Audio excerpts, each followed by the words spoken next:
Welcome to the Register's Report. My name is John Buckley. I'm the Register of Deeds of Plymouth County. This show's about Plymouth County real estate. We're going to be talking about the recordings in May. This is my June show, my 104th show here at Brockton Cable Access Television. The headline for the month is Mortgage Activity Improving, Sales Fighting to Get Even. Going to have a couple great guests on the show, Gary Minahan of Affiliated Appraisals and Paula Wolf of Wolf Appraisals, talking about the role of an appraiser in the real estate market. And we're going to talk about some of our great history. So let's get right to the numbers. So we start off with deeds, sales of property. There were 945 deeds recorded in May, more than the 688 recorded in April, a little less than last year when there were 966 deeds recorded in May. We're down 6% for the first 5 months of the year. A lot of lacking of inventory, that's part of the problem. You're going to see a listing of deeds per community, all 27 of our communities. Plymouth is the largest number of sales across Plymouth County, Brockton being second. Next, you're going to see a listing in a chart of mortgages. There were 1,976 mortgages recorded in May, more than the 1,495 in April, up 14% compared to last May. Certainly with the interest rates down, a lot of people are refinancing. If you haven't done so, take a look at your current rate on your mortgage, and there's a possibility you can save yourself a lot of money. For the first 5 months of the year, we're down 2%, but we may catch up next month. Foreclosure deeds are something we've followed since the meltdown of 2008. Foreclosure deeds are very low this month. 9 foreclosure deeds in the whole of Plymouth County. That's 9 properties that were taken back from lenders. Less than the 22 last month, 81% less than last May, 52% lower for the first 5 months of the years. Different story, however, with foreclosure notices. We saw a big bump in foreclosure notices for the month of May. 99 foreclosure notices in May, up from 57, still down 30% over the last 5 months, but we're wondering what will happen next month. We'll follow it closely. Next, you're going to see a listing of foreclosures in orders of notice by community. Brockton still remains number 1. Unfortunately, even though that number is much lower than it used to be. And we do e-recording of land court now. Our next free training room opportunity is July 9th. It's an opportunity to get hands-on training, how to search our site. And we'll have a great couple guests in the next segment. Again, Gary Minahan of Affiliated Appraisal and Paula Wolf of Wolf Appraisals, talking about the role of an appraiser in the sale of a house. Over 1 million Americans at risk of foreclosure have been helped by making home affordable. Find out now what your options are. Home where I belong. Welcome back to the Register's Report. My name is John Buckley. I'm the Register of Deeds of Plymouth County. And I have 2 great guests on this segment of the show. On this segment of the show, we always try to do something educational. We've had real estate brokers, commercial lenders, many realtors, assessors, and today we have 2 great appraisers. Gary Minahan, welcome. Thanks, John. Of Affiliated Appraisal, and Paula Wolf. Nice to see you again, Paula. Hi, John. Of Wolf Appraisals. So if we could first tell our viewers a little bit about yourself, starting with you, Paula, how you got into the appraisal business. I think probably in a similar story that most of us have. My brother-in-law owned an appraisal company, and I was working. And where was that? That was in Randolph. Okay. Yeah, Precision Appraisals, Michael Blunt. And I was at a kind of a crossroads where I was working, had a daughter, and took some time off. And then he said, well, why don't you come work for me? And I said, all right. But then he trained me, and I loved it.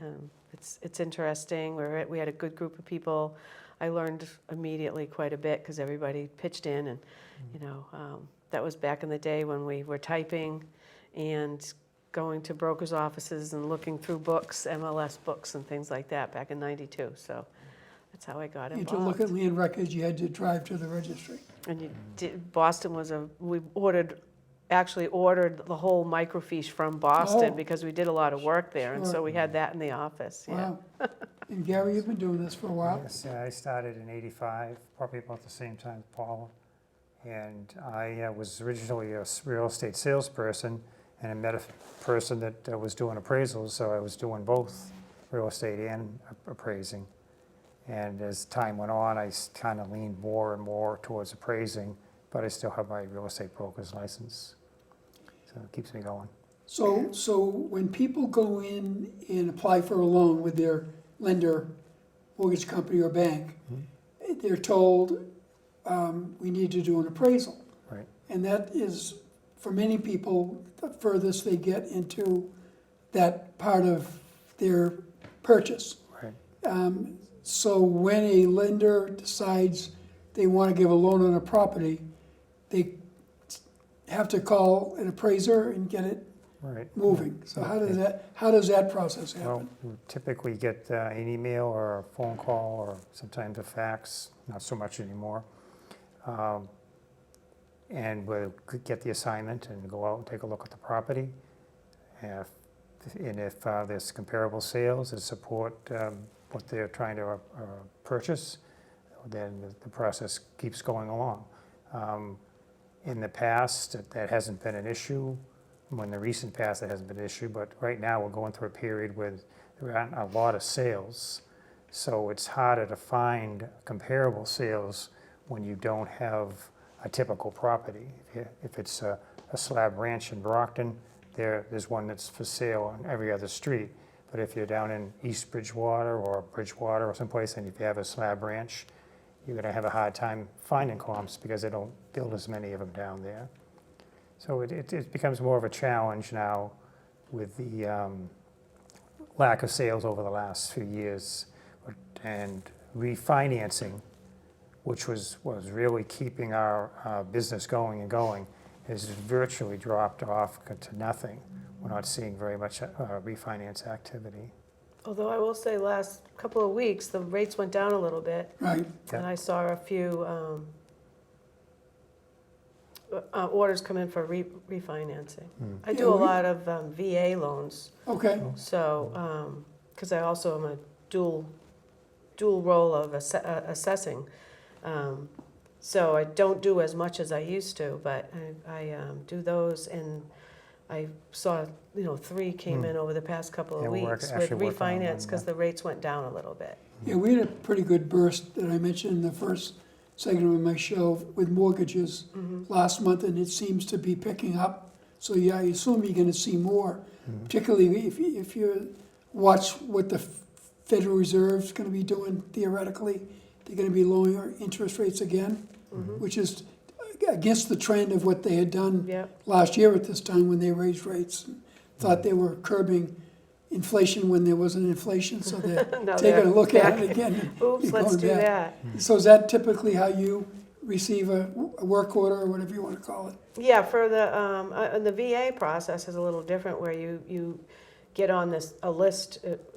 It's certain people you get on the list. It takes a long time. It took me about 8 years on a waiting list to finally get on the list. But then you're assigned through a portal, and you just they assign it to their different appraisers. So you never really know where you're going to be. You pick your counties and then go with that. But it's nice to work for the VA because I think it's because it's so hard to get on their list. They pretty much give the appraiser not free rein, but they believe in you. So they don't, a lot of these times, Gary and I both went through this, I guess that's happened. When was that? It happened 10 years ago now? About so, yeah. Where they changed, after the crash, they came out with the Dodd-Frank Act, and they changed it so that we all had accounts with banks that we had worked for years, and then suddenly they said, well, you can't pick your appraiser anymore. So a bank had to either go with an AMC, a management company, or set up something within their banks Right. where some other division was picking and not your broker or not the underwriter, not the underwriter, the mortgage broker who was writing Yeah. the loans. Right. So in one day, July 1st, I forget what the year it was, but all the accounts that you had worked so hard to have All just gone. went away. It was a real blow for our profession. But I mean, people rebounded or they didn't. Gary and I are still here. Right. Yeah, no, so we'll get into the changes a little bit, but when you start an appraisal, what are the first steps you take, Paul? First of all, I get the order and look at the. Is it called a? It's an appraisal appraisal order? order, Yeah. yeah, and it would kind of, you look at it and figure out what the scope is that they're asking you for, whether it, it might be a liquidation appraisal, most of the time it's a market value appraisal. And then at that point, I look up the subject and get as much information as I can on the subject. Now you can Google and look at what you gotta check the date, but Sure. basically you get a good idea of the house and the neighborhood, the street where it's at, and then go on to MLS and try to find your comparables of sales that within 6 months that are most like that house. And you call and make the appointment and go do an inspection. So what is it, once you've done that for, say, a single home finance, what is it that you actually are looking to get to the bank, a report of some type? Right, it's probably, back in the day, it was probably a 5 or 6 page report. Now they average between 15 and 20 pages, and mainly the reason for that is the banks now are requiring photos of every room, Really? heating systems, front, back, and street, and some of them are asking for the house across the street and a view from the other side of the street so you can see the house on both sides. So that adds a lot of pictures and adds a lot of time to taking the pictures and putting them Sure. into the report. I can imagine even Right. setting up a time for the seller to get into their property when they're working. Yes, That's Yeah. that's always a that's tricky, challenge. yeah. Yeah. I just know how it is when you have a contractor and they need to get in. Yeah. You gotta stay out of work for hours, so. Yeah, it's tough. Fortunately, we we'll usually go through the broker to set up the appointment. Sure. And that kind of expedites the process so we can get in there quicker. Yeah, because obviously they know that in order for the sale to go through, Right. the potential buyer needs to be, Accessible. move along in Right. their process. Yeah, most of the brokers are pretty eager. Yeah, they For want the to get most it going. part. Yeah, I do weekends a lot, and I mean, we kind of, Yeah. you go around people's schedules, and Sure. it's nice when the summer comes and it stays out late. Yeah. so do you actually bring a camera with you when you go on site? Used to, now it's the good old iPhone and Oh, takes right. great pictures, and Sure. it's Saves those a lot things of have time, changed too, yeah. a lot for us. But it does take a long time I will say that's probably is downloading all those pictures and keeping them straight and labeling them. It's added a good probably half an hour to the whole that part of writing up the report writing side. So assuming that a loan has been approved, then they call the appraiser. What time lag or time between the order and the report are they looking to have it by the lender? We do 7 to 10 days. Okay. Sometimes it'll take, because we have other things in the work. Sure. As you go. Sure. I was just noting, recently, I might do 2 or 3 appraisals a week, but I also do construction loans, Okay. inspections. But back in the days, because I'm actually going through a process of purging some of my old files, but we did like 1, sometimes 2 appraisals a day. The form was a little simpler, and you could buzz through them, and they had more simplified forms as well. But now, time-wise, like I say, if I do 3 a week, I'm doing good. And that's the complications of the financial meltdown, that there's more things demanded. Definitely. Absolutely. Yeah, That's so it's when still things impacting us changed. today, isn't it? Yeah, it is.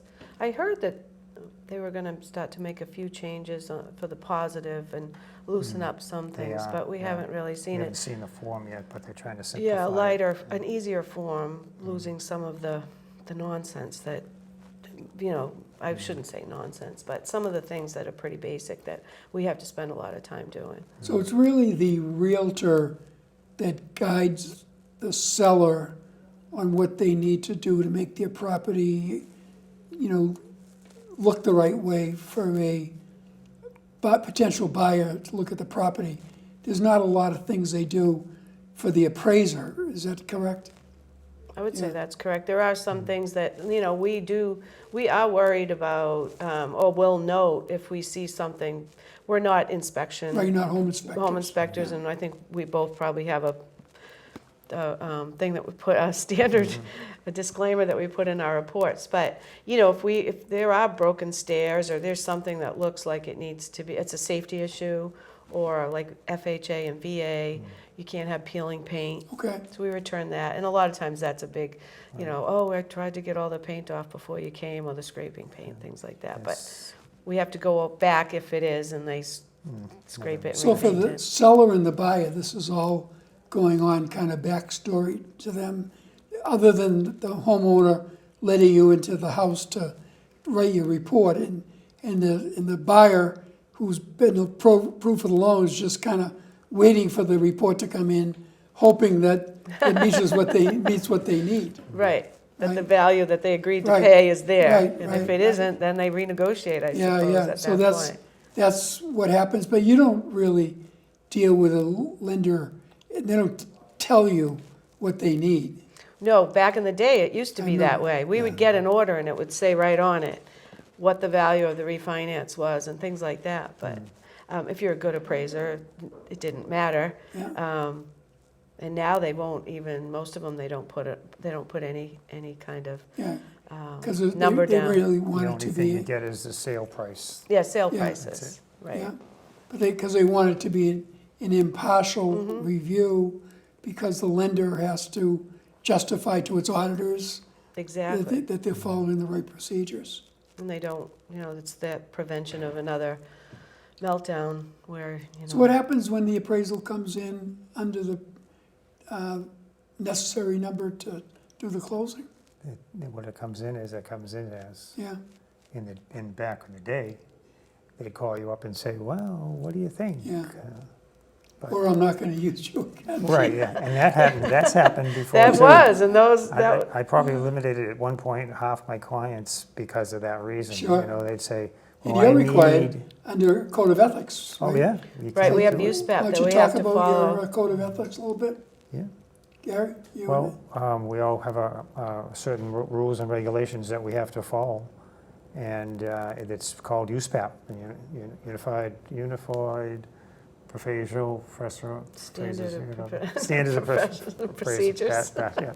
Yeah, But it changes. It's always a changing document. Every 2 years, we have to take another USPAP class to update ourselves on what the new changes are, and they come right down from Washington D.C. And everybody who's a licensed appraiser has to follow them. And it's not an overburdening document by any means. It just makes sense, you know. And it changes because, you know, the industry changes, and it's not like a drastic change. Sometimes we have to do this, and sometimes we have to do that, but it's it works. And Yeah, it works good, and they have a lot of advisory opinions, and good. so it's constantly evolving, but yeah, we have it's to a do that every guidebook. 2 years. Yeah. And then we also have to have 28 now, they changed Oh, it. CEUs? 28 hours. Yeah, CUs every Yeah, 2 I years know. I think now. when the day I called you guys, Yep. you were at a training last week. Right. You know, Yeah. and where was that training held? Which was it it the last week? land use regulate? Yeah, Yeah. the I regulation, think last time I took it over with zoning and Randolph. regulations. Yeah, was it online or in person? I like them in person. Steve Yeah. Elliott Yeah, teaches the one. Steve's- I hunt Oh, down sure. Steve Elliott if possible, Yeah. or He's an attorney from Bridgewater? he's actually on the appellate tax board. Okay, And he used Yeah. to be an appraiser. He was head of the MBREA. all right. So but he finally, they put an actual appraiser on the appellate tax board, which was nice because they didn't have one on it. Hmm. So 28 hours Yeah, every year? every 2 2 years. years. 2 years, okay. And that has to include 7 hours of USPAP. And that is contingent upon renewing your license? And who licenses appraisers? It's the Commonwealth of Mass. Okay, they do.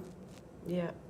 So when we talked maybe 1 or 2 shows ago, actually Sean Fitzgerald was on a couple of shows with us, maybe all 3 of us at one point if I remember. There was a concern about big private appraisal companies trying to get into the business. Is that, do I remember that right, or was it? You know, that's just- true, yeah. Management companies Yeah.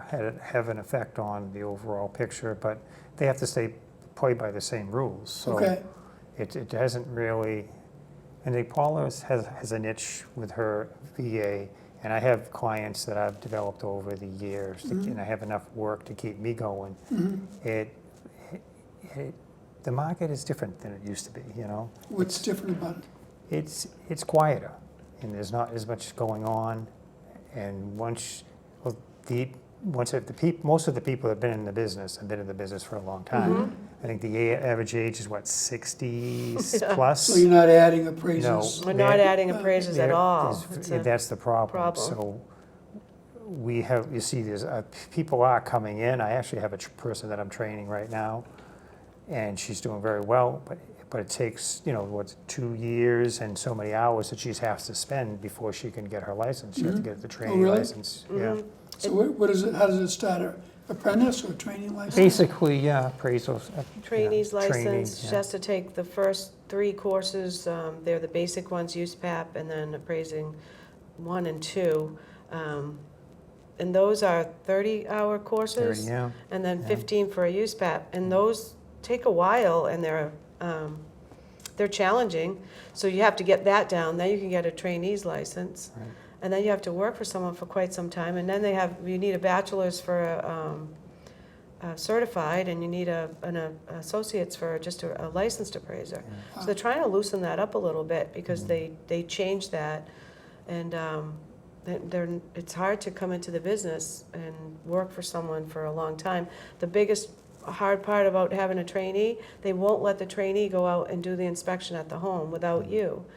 So you're trying to do your workload, and then you're trying to be with your trainee too. And after a trainee does, in my opinion, maybe 10 inspections with someone, I would be okay with them going out once, checking, seeing how it is, and building it up. I mean, if they're bright enough to be under Yeah. my trainee, I Oh, would right, hope that yeah. after No. that point, you would be able And to. the- And the person has to be able to support themselves, because you can't pay them very much money to do the appraisal work. Since you're doing basically all the work, it's actually costing you time and money to have a trainee.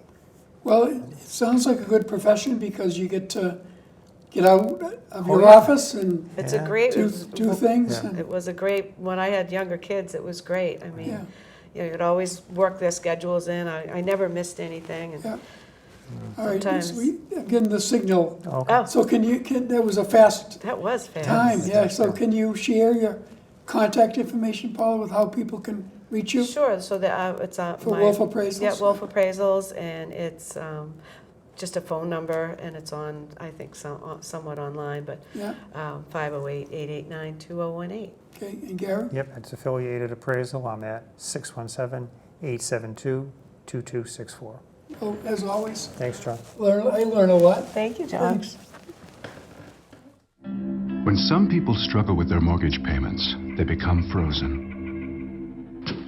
But the people who take action are far more likely to get the most positive outcome.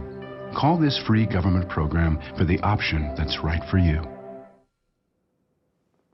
Welcome back to the Register's Report again.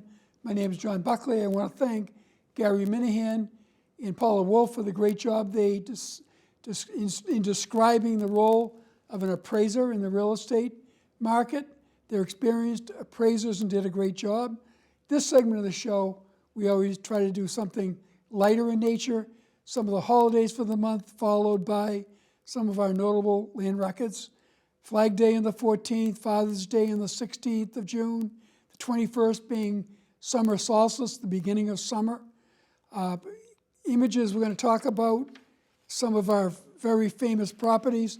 Monpont Inn in Halifax, right on the Monpont Ponds, which for 10,000 years were an important part of Plymouth relative to the Wampanoag people who used the pond as a means of travel between their summer and winter seasonal homes by way of the Wampanoag canoe passage. The property was purchased in 1886 by Maurice and Therese Schindler and expanded their home into an inn, Monpont Inn. Visitors came from all over for fishing, bathing, and swimming in the pond. The inn was destroyed twice by fires and rebuilt. It is located in the heart of Plymouth County in Halifax, and recently underwent a name change, but it's still a beautiful spot out in that deck overlooking Monpont Ponds. Speaking of Halifax, James Kilroy lived in Halifax. James Kilroy of the famous slogan, "Kilroy was here," was a rivet checker at Fall River Shipyard. People were paid piecemeal, so when people tried to get credit for other people's work, he would sign his name so they would get proper credit for their rivets. That slogan, "Kilroy was here," went all around the world because it was copied over into the hulls of many naval ships during World War II, and the Navy people, as they came off the ship, would paint them in restaurants in France and other places.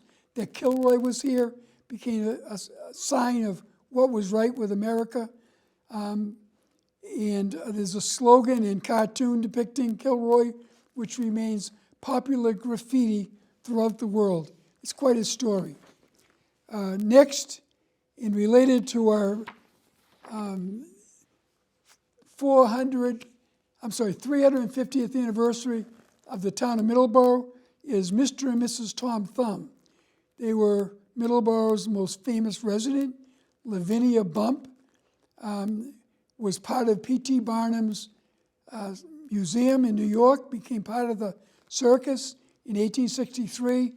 She married Charles Stratton, who was known as General Tom Thumb. They became P.T. Barnum's most lucrative business venture, even above Jumbo the elephant. They died when they in Middleborough. His memorabilia is on display at the Middleborough Historical Museum, including many of her dresses. He was buried at the Mountain Grove Cemetery in Bridgeport, Connecticut, along with his wife, in a cemetery owned by P.T. Barnum. It's quite a story. On his grave is a monument with a replica of Tom Thumb at the top. Last but not least, a colonial record from the court in 1669. We're soon coming in the next 6 months into the year 2020, the 400th celebration of the colonists. In June of 1669, the court established the town of Middlebury, it was called, which is now Middleborough, bounded by Taunton on the westerly side, Bridgewater on the northerly side, and the southerly side extending 6 miles to the waiting place. Quite a record. We have those records in our possession at the Plymouth County Registry of Deeds. I want to thank Lorna Green Baker from my office and Christine Richards for helping me put this show together. Mike Simmons today had a dual purpose, the control room and the camera, in helping me put together our 104th show at Brockton Cable Access. I burn a CD, I send them around to other cable providers throughout Plymouth County, sharing with people information about what is their most valuable asset, in most cases, their real estate. So we'll see you next month. Have a great start to the summer. Happy Flag Day. Thank you.